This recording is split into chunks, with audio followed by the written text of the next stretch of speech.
مكانتي من ورا فني مشوه، وشاري عن شعبي لشعبي ما له أي معنى. خروجي من الأرض مسألة وقت فقط، وعمل للأحسن مش لألقى أجر بالسماء.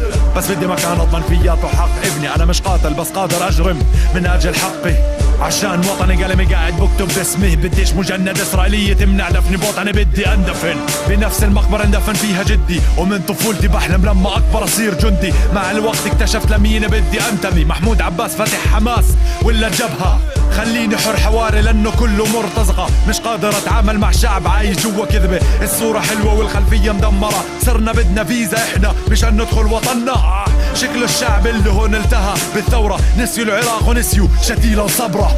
وانا رافض انسان بمستوى عادي، والمتوفر بعمان بفضل ظروفه انسان عاري. فليش ما انتمي لثورة حرة فيها صاحب العمل والاجير بنفس المستوى؟ ولك رصاصة خليك هادي، ولا كيف اسرائيل شعبها كله جيش احتياطي.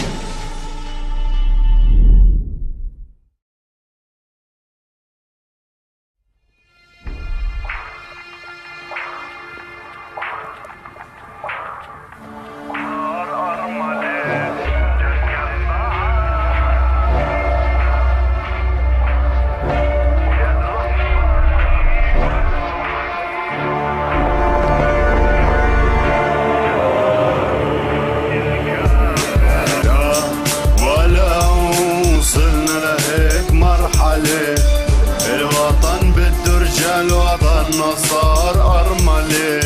جد يبعد اجا الوقت لواجه زياد رحباني، قولهم مين الكافر. عم بضب اغراض لجهز حالي للسفر من عمان لمكان فيش فيه ضوء قمر، كله صحرا كله خمرة بس فيه شوية شجر لحتى غذي حالي منك. انت يا طبيعة بنموك سريعة، فما بتتهني بعمرك لانه بيعملوا عقصك.